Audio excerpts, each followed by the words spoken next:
Part 2, Tactics for Engine Companies and Wildland Urban Interface Fires. John Barber from Dallas Fire here. Hopefully you watched Part 1, which was triage and a few other definitions thrown in. Now we're going to start fighting some fire. So come along with me while we do that.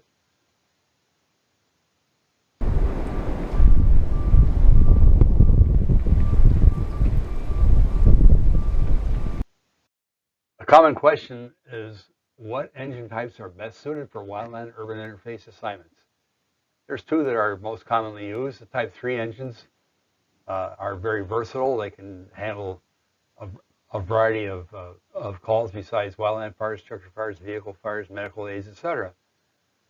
A very common engine in California. There's a strike team up from California on the Chetco Barber fire a couple of years ago. Over on the right, we have a Type 6 engine, probably even more common because they're more affordable and they can get in the tight places. This would be an F450 flatbed chassis with a slip-on firefighting unit installed. This is brush 341, I believe was the designation. It's an Okanagan fire district in upper central Washington state. Chief Crest, the operator of this engine, was assistant chief there, and he died literally hours before this picture was taken on this fire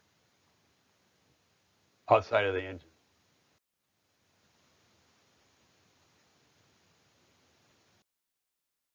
So there's only so many wildland engines available for these wildland urban interface fires, so we have to depend on, and rightfully so, municipal firefighters. And here we have a battalion chief talking to the captain of a truck company who are being forced to practice their wildland hose lay skills, and they're not very happy about it, as you can tell. But why do they need to know this? Because they could have vegetation fires, sometimes very significant ones, right in their own areas, plus mutual aid to their neighbors. Think about the West Hills of Portland as an example. If they respond as part of a task force or strike team when there's a Conflagration Act fire here in Oregon. Wildland interface fires are a growing problem nationally, although we here in the West Coast still have the most activity in that area. And there's just not enough engine companies to go around, so everybody gets to play when the bad things happen. It's usually wind-driven, and there's usually multiple bad fires all at once. Your tactics will be determined by 5 factors. Now, if you came out of an incident base where you got a briefing that morning, and you paid attention, maybe even got a copy of it, the weather guy, the fire weather meteorologist, I'm sure gave a very good briefing as to what to expect today. But if not, you're on your own, but you still need to do that. So the first thing you have to do is a fire behavior prediction by you. Second thing is a structure triage, which we covered in part 1, and those are the 4 categories. The third thing that we have to consider is other resources, especially water. Either hydrants or there water tenders coming or at scene, ponds, lakes, swimming pools, etc., and other engines. If there's 5 houses on fire and 20 engines, not a problem. If there's 20 houses being threatened by the fire and only 5 engines, somebody's going to burn down. And then lastly, your experience level on this type of fire. And don't be too proud to ask your firefighters with you if you're a company officer for their input, because perhaps they have seen this before. Perhaps they have more experience in these matters than you do. But basically, don't try to pull something off that you're not trained or have the experience to accomplish safely. And the bottom line is, can you meet LCEFs? That's not 3 out of 4, that's all 4 LCEFs. And the relationship of the structures you're contemplating protecting to the terrain and fuels. Here we have a house that's built probably for the view, literally overhanging a steep slope, and it has an unthinned forest below it, which is on fire. It has a chimney pointing right up at it, literally like a chimney on a stove, a wood stove or a chimney. And we have lack of clearance of vegetation all around them, high winds. That's probably going to be in the loser category. However, somebody miraculously moved that house back, thinned out the forest, and kept greening a lawn for 30 feet around the house, a walled patio, not a flammable wood fence, a walled patio, etc. So this is probably going to be in category 2, savable with fire department staffing. Okay? So how do houses catch fire? The common belief by most citizens, if you were to ask them, would be from radiant heat, of course, the flames getting too close to the house. And while that can happen, it's not the most common thing. That direct flame impingement would be a variation of that. Here we have a dry stubble, what was either lawn or weeds that they mowed, and the fire ran through it right up against and underneath the porch. And now it's up underneath the porch overhang and headed to the attic. If you're there right there, you could knock that down and save that house 5 minutes from now. Not so much. The car fire west of Redding, California, 2 years ago. A lot of lessons learned from there. 2 of my contemporaries, retired battalion chiefs, took it upon themselves to go analyze why structures that were built with the most modern building codes, which was promulgated for wildland area, high-risk wildland areas in California in 2008. These houses were built to that standard. But why did they burn down? Well, here's the 5 of those were due to this problem. OSB sheeting applied over the 2x6 studs, and then over that was applied a coating of stucco, which is pretty fire resistant. That's a good thing to do. But the stucco appliers did not bring it all the way down and cover the very bottom of the OSB siding. And then along came the landscapers, and they put bark dust right up against the building. Now, if you've ever been on bark dust fires, they're a nuisance fire. They typically just smolder and spread very slowly. But when you have a strong wind blowing against them, they'll actually go into flaming mode. In this case, that's what happened. And the flames found that exposed piece of OSB sheeting, got underneath the stucco, and ran up into the attic. Goodbye house. That was repeated at least 5 cases. That was the causal factor. Okay? Flying firebrands. This is the most common problem. You can have firebrands downwind easily a mile. Sometimes the all-time record would be 9 miles, but that would be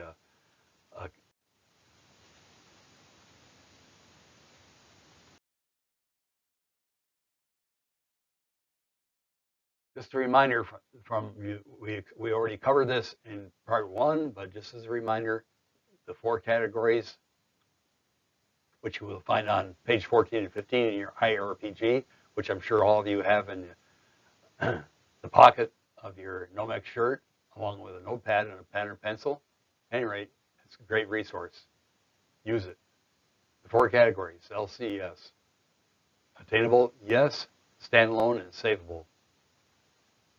No, cannot get all 4 things in LCS. Those become prep and go or rescue drive-by.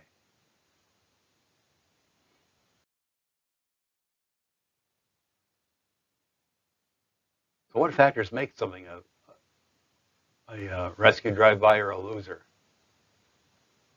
By the way, we don't use that term in public. It's not politically correct. People don't like to hear it. Their $400,000 McMansion is a loser. Lack of vegetation clearance. Mid-slope road, or the house side of the mid-slope with far below, or in a chimney. Remember, that's any kind of a gulch. It's going to funnel the heat. If it has a wood roof, if the roof itself is on fire 1/4 or more, 1 or more rooms are on fire, interior. No water source, excessive yard junk, and animals. pets and livestock, both animals, okay? We'll look at each one of these in turn here in a moment. Once again, if you have more or less unlimited resources, you can make miracles happen. But if it's just you and maybe one or two other engines, you're going to have to pick and choose. And bottom line, once again, if you can't meet LCES, either turn down the assignment, withdraw, or change your tactics. But once you make a decision to defend a particular building, do these things at time allowing. Back in from the road. Do not drive in unless you're sure that you can turn around once you get there. Spot your apparatus to use the building as a heat blocker, so away from the lee side compared to where the fire is coming from. Windows up, lights on, pump running. Can't say enough about that windows up business. My third season as a firefighter, on my day off, which luckily they burned up an engine because they left the windows rolled down, which before air conditioning would have been pretty common in responding to the fire in the middle of the summer, hot day. Sure, you're going to have the windows down. But when you get there, get them rolled up. Have a charged truck protection line ready. That's usually a short piece, like 50 foot or even less, of inch and a half, and charged, already full of water. Now all you got to do is pick up the nozzle and open the bill, and you're good to go. Quite often you'll coil that or flake it up on top of the hose bed or some other location, the floor of a crew compartment, something like that, where it can be quickly deployed. Park on bare ground or near bare ground. Whenever there's a chance to top off your water tank, do so, whether it be a hydrant or a garden hose. 6 gallons a minute, if you're going to be there for half an hour, that's quite a bit of water. So utilize the homeowner's garden hose bibs and their garden hose if it's hooked up. But stick it in the tank filler first chance you get, engineer of that engine. Brief the crew. Establish a safety zone. And make sure everybody understands what the trigger points are.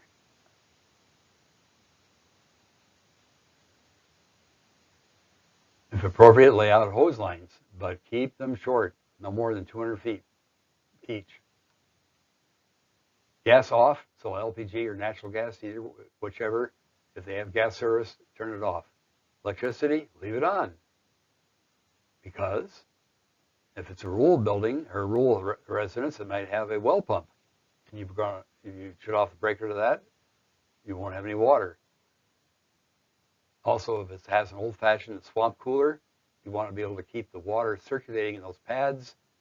You don't want the actual fan going, but you do want water circulating, which takes electricity. Plus, you want lights to be able to turn on lights in the house. Prep the house and yard as time allows. Keep one eye on the approaching fire and recognizing the fact that there might be long-distance spotting. Engine setup. This little drawing here depicts an engine that's backed in or turned around when they got there, using the house as a heat blocker. They've laddered the house using the homeowner's ladder if available. They put one line around one end of the house, the other around the opposite end. They're going to do some yard prep as time allows.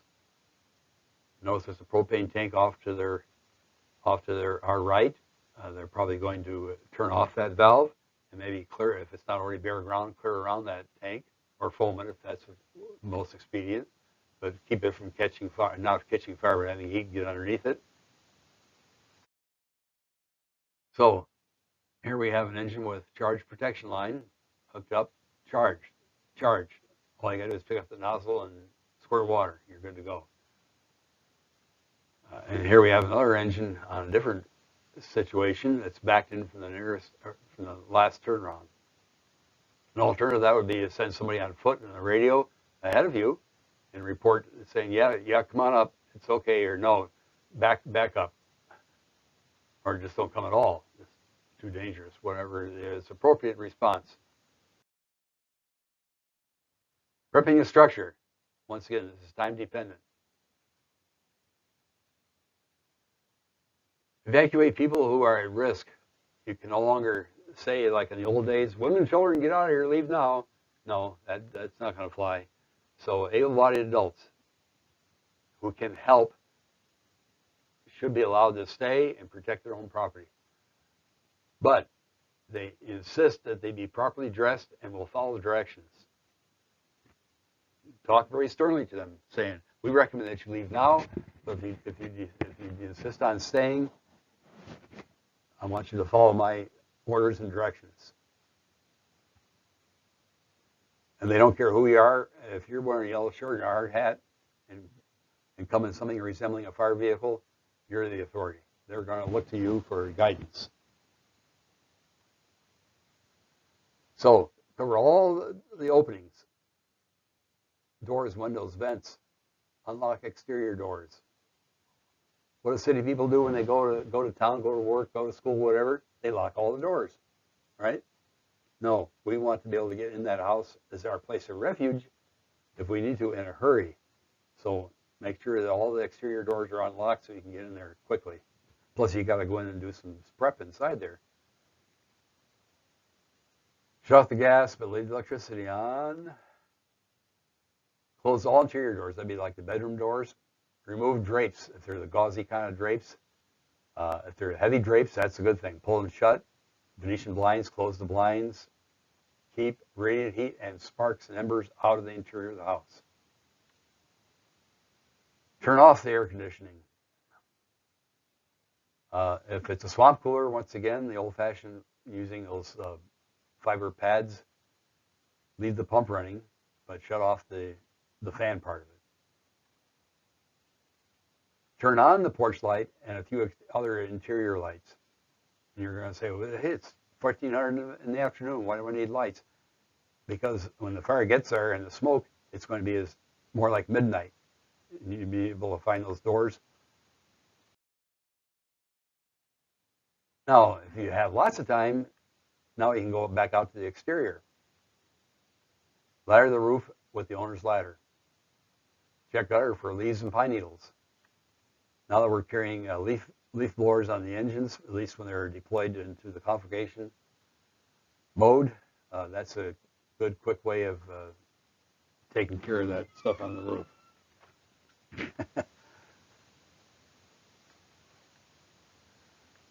Okay, outside in the yard, if it's present, either cover, bury, remove, or foam all the firewood piles, scrap lumber piles, etc.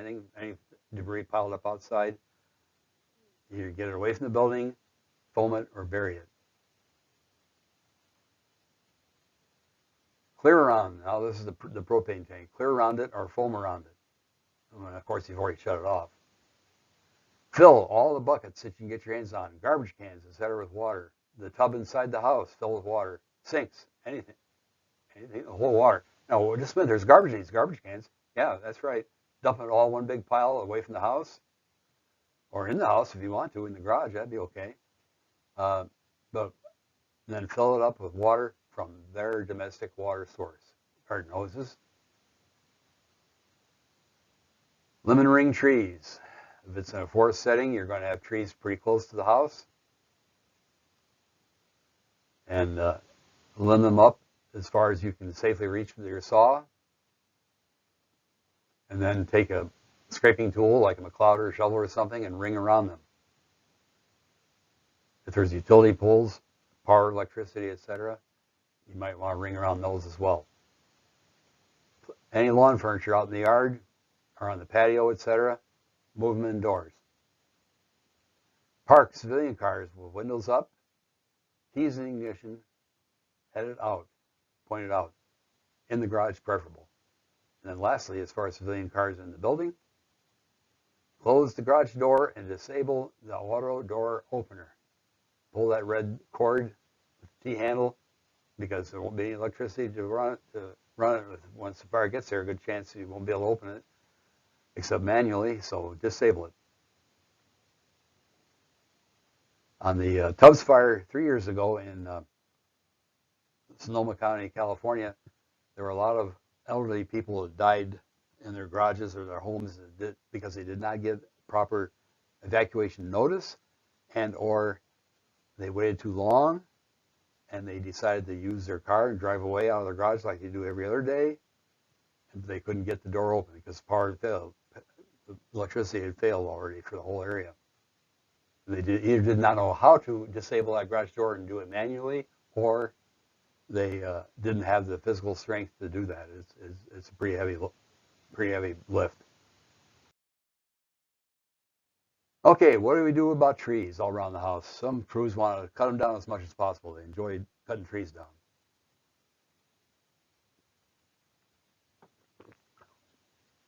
So whatever you do, think about what you're going to do with the slash that you're producing. Lemon scatter the slash well away from the structures. Scrape, rake a bare ring of bare dirt around the tree or trees. If time and water allow, you can foam the lower trunks of the trees and utility poles, as mentioned previously. Do not fall large trees unless you can deal with the slash. We're not there to do a logging operation. We can wait for later to do that during mop-up or post-fire, but not now.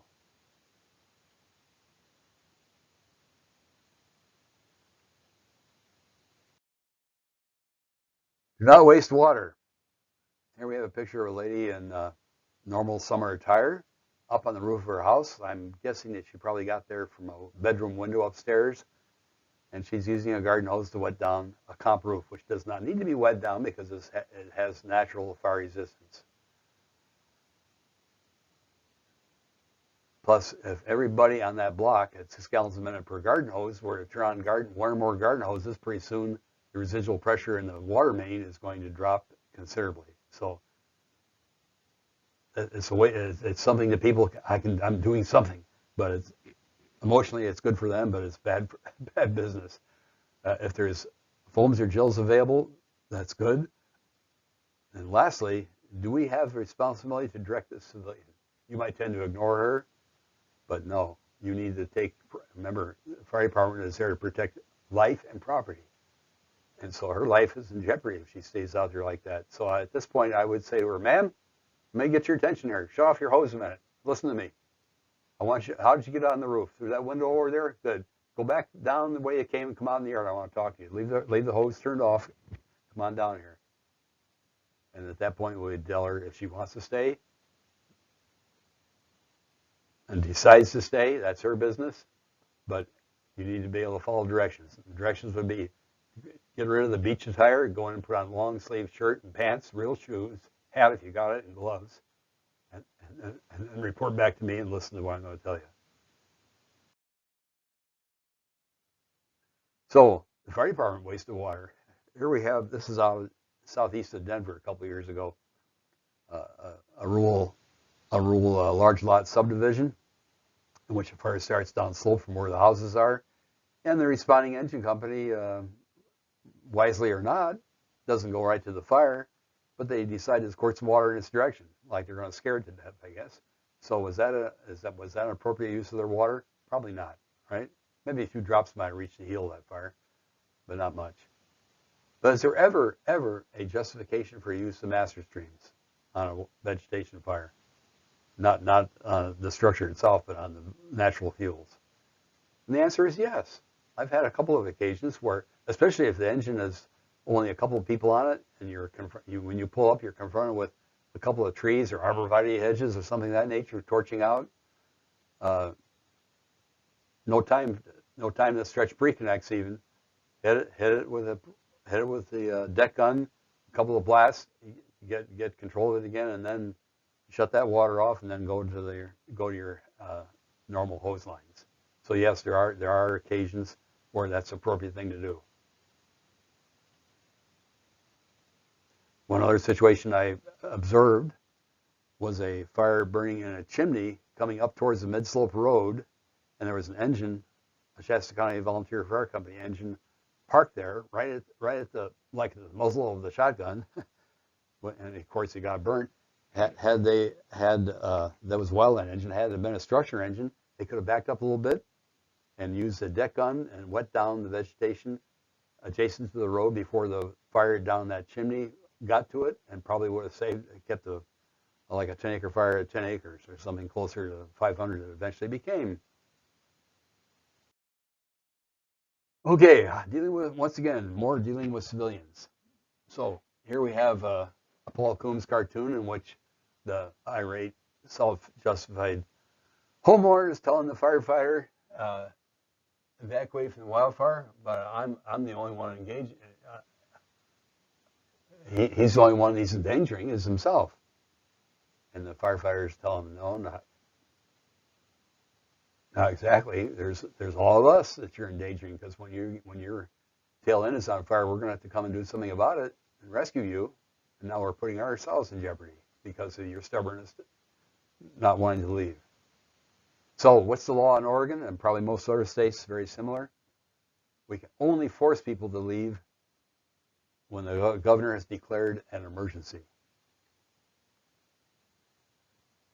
Once again, you can recommend they leave, cajole them to leaving, and one thing I always tell them, if you decide to stay, you cannot change your mind when the fire is on us, because too often I've seen that happen. They wait till the last minute and then decide, oh, this is dangerous, I'm leaving. And then they jeopardize everybody else because they become a traffic hazard and every other kind of hazard. A lot of people died in the tunnel fire in Oakland Hills because of one particular bad intersection. Grandpa got his Winnebago motorhome sideways in the intersection, and everybody behind him was stuck, and people died in their cars as a result. Same thing happened. Similar things happened on the campfire 2 years ago in Butte County, California.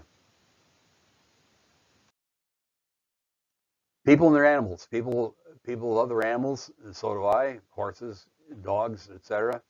But will you put yourself and the firefighters trying to help you in jeopardy for the animals? I hope not, but people do. People do. I was involved in one situation in Butte County, Concord area, right where that campfire started, where a middle of the night, trying to get a fire coming towards his house, wake up the woman inside, a single elderly woman living alone with a whole bunch of dogs. She would not leave till she could get all those dogs rounded up and out. You've got to leave now. The captain, the engine captain, who got the firefighters out, and he stayed at the last minute trying to help her and get her out of the house.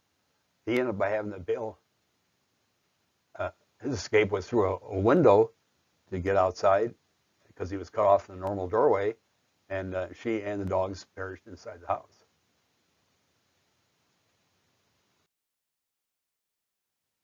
Here we have a pretty savvy horse owner who's got good control of this horse and a nice paddock area. She's going to shelter in place. Should she decide to leave, if she doesn't have her own horse trailer and doesn't know how to hook it up or back it or anything like that, she would hopefully call the horses associations or SPCA or some other group like that who have more experience and have the right equipment. Because too often people will try loading horses that have never loaded before, or they're in a panic mode because they can sense the people's panic. Anyway, for a variety of reasons, it becomes a non-fire problem for us. Okay, now we're going to fight some fire. Proven tactics. There's going to be 6 scenarios here, and these are all proven tactics I've used.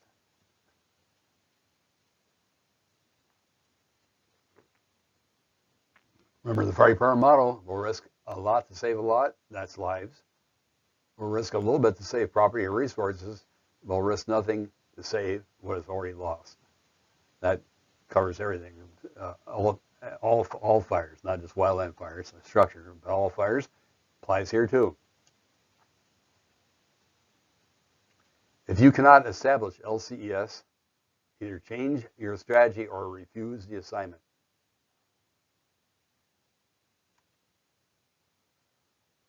It's not the incident commander's intent to risk either firefighters' lives or apparatus to try to save houses or acres of vegetation, either one.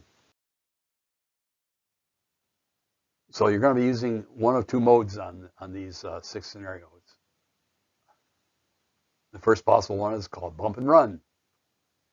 And that's used when we have multiple structures, light fuels, the fire spreading fast. So it can think of a street with a whole bunch of houses down it, a lot of annual grasses, dry, wind driven.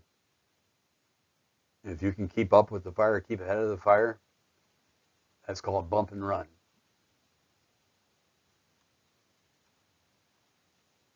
The second tactic we'll be potentially using today is anchor and hold. And this is appropriate for single and multiple structures, some of which may be losers, and heavy fuels, probably with a moderate rate of spread. So in either mode, you need to be able to pick up and move quickly. You have to change your thinking from your everyday firefighting. You're not going to be unloading stuff off the engine that you do not absolutely need.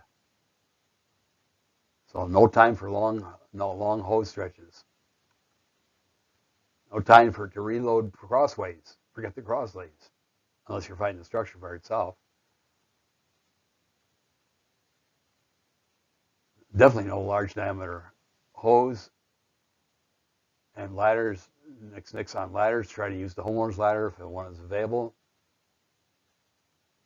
If a supply line is laid, keep it down to 3 inches. Something you can quickly and easily pick up as compared to large diameter hose. Use the homeowner's stuff. So 2 hose options. On the left, we have a wildland progressive hose pack. Sometimes they're actually in a bag type pack. Other times they're in kind of a web format like this one is, where you can pull a cord and drop off each length of hose as you need it. This one appears to be three sections of 1.5 inches and 1 section of inch. And then the other option would be, if you're on a Type 1 or 2 engine, is going to be bundles. The bundles, which are probably 1.75 inches with appropriate fittings, etc. Gated WUI nozzles. So if we need to be able to move quickly to the next target, we're not going to be reloading any crosslays. So here we're using the ladder itself as a bracket on the left-hand panel. And on the right-hand panel, we're using a hose strap and a hook on the back of the engine, the tailboard. Today, most engines that are being outfitted or spec'd for possible work in wildland interface fires are probably going to have what are known as I-zone hooks, either carried in a compartment and deployed when needed, or sometimes permanently attached. Whatever you do, make sure you can unload it quickly, and make sure it's not going to get caught in some brush along the road and hook onto it and drag it till something breaks or pulls off. So here's your first problem. Now I'm going to show you the problem, that I want you to pause for a minute at home when you're watching this. Pause and decide what kind of action would you take. So only one house threatened here. Hey, it's a good day. Adequate clearance, level ground. Another positive. Hot but not extreme. No other help available. Whoops, I didn't give you enough of a pause here, but here's what you're going to do. You're going to back in, last known turnaround, unless you know there's a turnaround there. You're going to use the buildings as the heat blocker. You're going to brief your crew, set up the engine, prep the structure in your yard as time allows, much like we talked about already. And if you can also simultaneously take action on the approaching vegetation fire, all the better.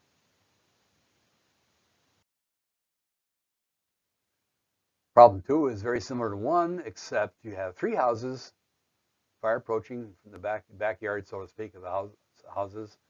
But now 1 engine, 3 houses. Oh, look at there! Second engine arrives. Now you're doubled your capacity. So how are you going to spot yourself and that second engine for the best coverage? Think about it.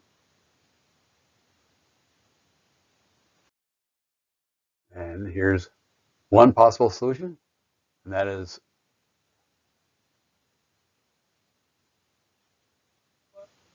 leave the center house with no engine and engines at either side of that center house, but stretch lines to that center house, as well as the house that you're parked at. And of course, do all those things that you did in problem number one. Problem three,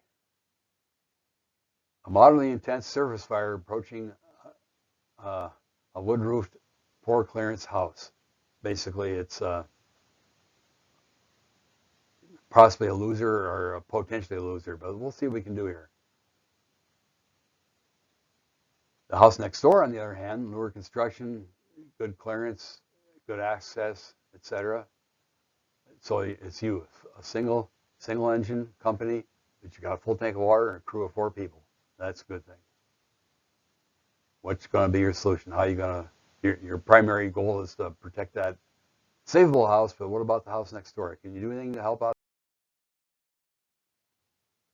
So spot is shown, breach the crew, set trigger points, lay a hose line to the rear and tee it off a 1-inch line and do what you can with the approaching wildland fire. If there's any competent alert civilians around, especially if they're from that house next door, get them to go in and prep the interior of the structure, tell them to shut all the blinds, doors, draw water, turn on lights, shut off the gas, etc. Okay? Okay, number 4 problem. This is one of my favorites. This is on the Los Palitos fire. It's burning down into the city of San Luis Obispo. I had a CAL FIRE Type 3 strike team from Humboldt County. We've been on fires every day for about 20 days straight. So this will be day 21.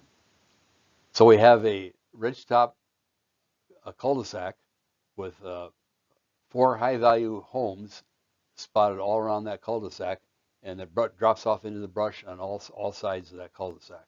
Okay, the fire's about a half an hour away. We have a good hydrant.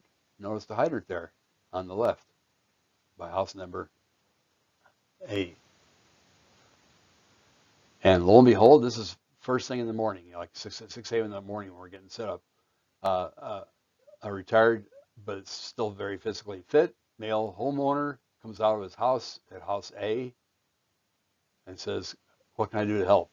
So we enlist his help, and this is the solution. So now we have an engine company with a Type 1 engine with four crews and a useful homeowner willing and able to follow directions. Once again, brief the crew and the willing homeowner.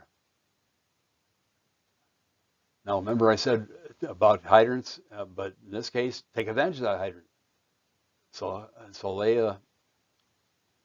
take the hydrant and lay a 2.5 or 3 inch with a gated Y to the center of the cul-de-sac off your engine, and then 2 other lines off the engine. You're stuck. You're going to stay here, come hell or high water. You're not going to be able to leave, but it's going to work out. 1 line for each house. Prep houses during the time left. Prepare to go into the houses until the fire passes if it gets too hot. So once again, make sure the doors are locked. Everybody except the retired gentleman had gone to work, school, or whatever. And so you're going to have to force entry into those other 3 houses. But it worked out great. The only thing we lost was fences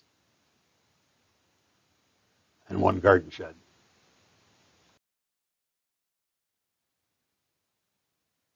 Problem 5, fire in grass and light brush advancing towards the backyards of these ranch-style houses. We have 2 engines available, yourself and one another. The other guy is low in water.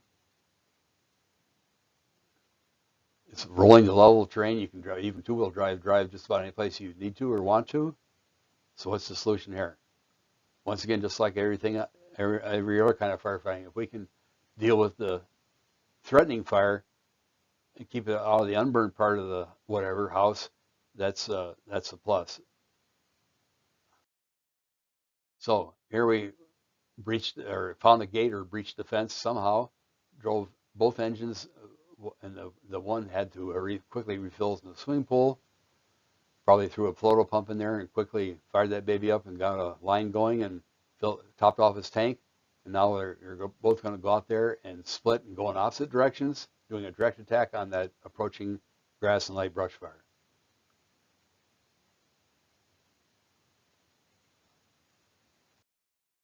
Number 6, which is going to be the problem and solution combined.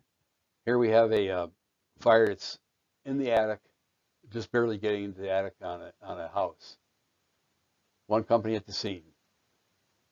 This is a real life experience from Shasta County. It was actually a boarding cat and dog, a pet boarding facility with no buddy in attendance, because it was like right at dawn. But they can't find the visiting out of town volunteer fire company couldn't find how to get up in the attic. So one of my captains, who was home at the time, got called back to duty. It was just about to drive past this mess when he realized what was going on and stopped and went in and took command of the situation and gave them some orders. And that is, forget about the hatch. One line to the roof exterior, pull the ceiling with a pike pole underneath the fire, get up in there with a hose line. Meanwhile, this whole place is full of cats and dogs being boarded, so you can imagine the pandemonium going on. Once again, last question there. What percentage of the roof on fire indicates a loser, or is one of the factors that might indicate a loser? Do you remember that percentage or fraction? There you say 25% or 1/4? Good.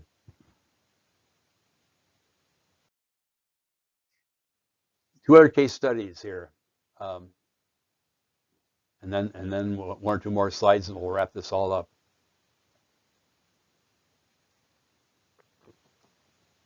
The first video is of Alan Simmons' 2008 documentary. And Alan Simmons is a retired Ventura County fire captain who, in his retirement year, well, actually he started before he retired, he has a video production company. And he hires professional videographers and takes them with him to fires. Because most of the videos you see, either by TV stations or even homeowners of fires, are from their point of view, from their vantage point. Alan Simmons and his crew try to do it from the fire, try to videography from a standpoint of a fellow firefighters, what we'd be interested in. So here we are. The fire's already has one house on fire. At least one's already on fire. There's a house next to it that's in immediate jeopardy of burning down if something isn't done. Just as engine 4465 pulls up and takes charge. And you'll notice that one of the interesting things is there was a hose line on the ground left by a previous engine company that they utilize. Engine 4465 utilizes and hooks up. Instead of pulling another one, they utilize the existing one. So I think another engine had been in there and tried saving the house that's already on fire, and ran out of water, ran out of courage. Where they ran, they cut and left, which is probably a good thing for them. The second video is from Colorado's Black Forest Fire, and it's a little bit calmer, and it's narrated by their fire department public information officer. And both of these are anchor and hold tactics. So here we go.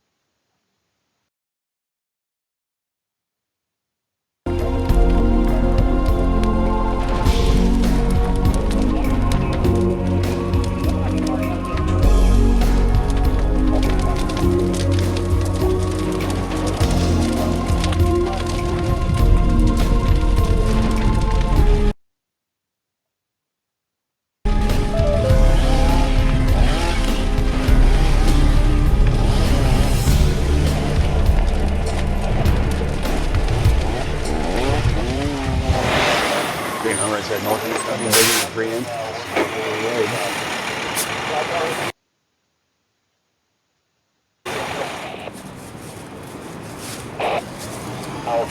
Okay,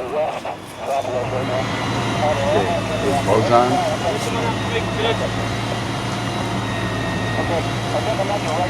Couplings. Meanwhile, here comes one of those firefighters. Sees that they probably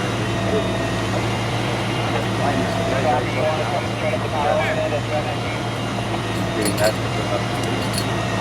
your discharge.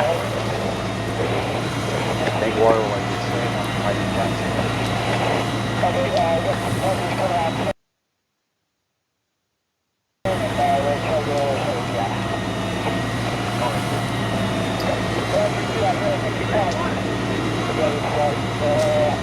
Don't know what it sounded like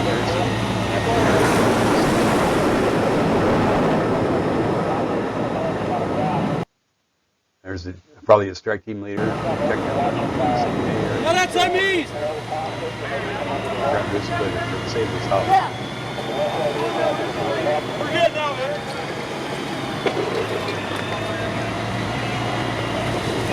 Back!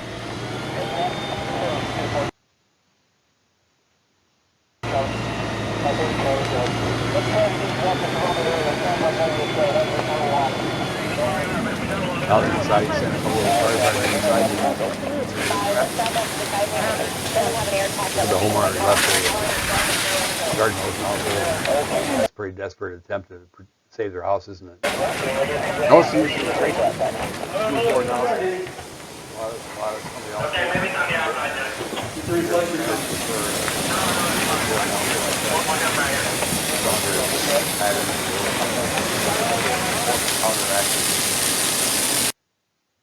At least that's their feeling. Notice how we're close to the vision of the back.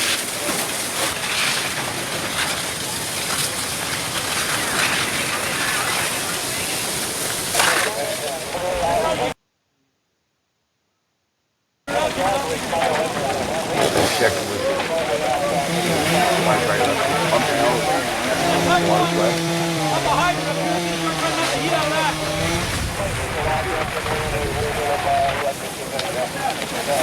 now he's starting to get back in the house and cover that window upstairs where the side. Barry, how much water do I got left?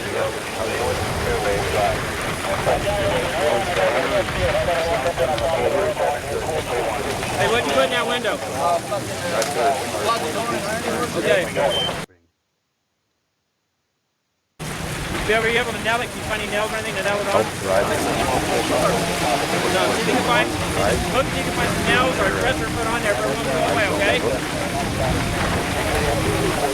Bundle. Okay. Put this right under the reed grid. Okay. Okay. Wet it one more time and stop. You have to conserve the water here. Got that pipe in right there. You need some water. Okay, good. So hit all this right there.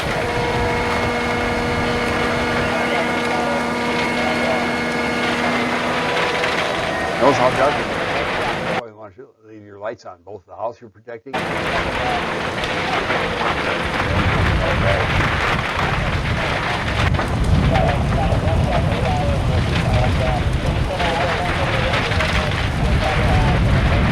Says on a 360 scroll all the time. Always checking stuff out.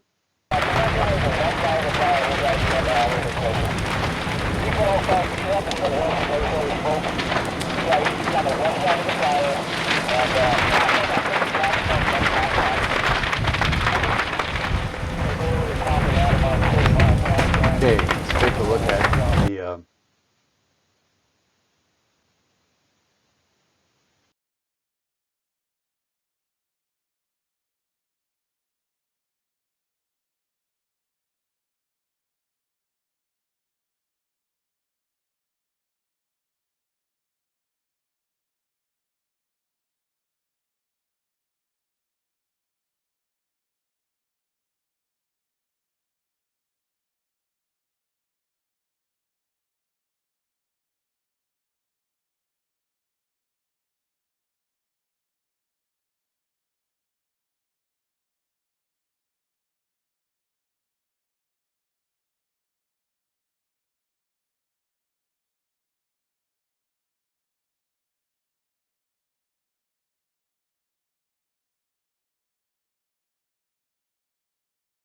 The Black Forest Fire is approaching the this Black house Forest that the strike Fire. team has Black been assigned Forest to protect, Fire in and they Colorado. are in position and This ready is to the Colorado go Springs to keep Fire this house Department. from catching on fire. This video. You see that the They're fire in is Barber, trying to creep one up of the into the strike trees, teams. but for the most part, this part of the fire was actually a creeping grass fire.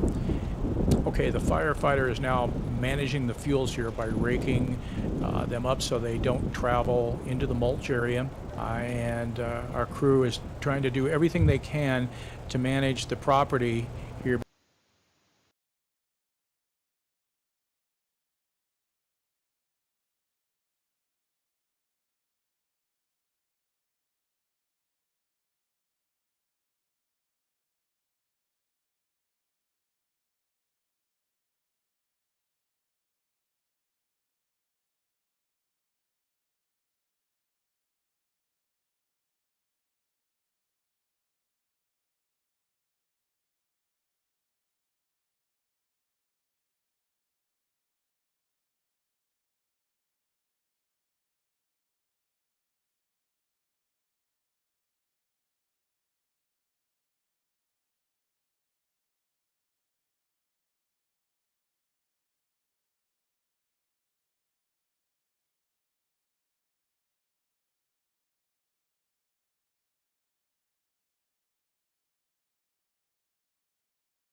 Oh, man.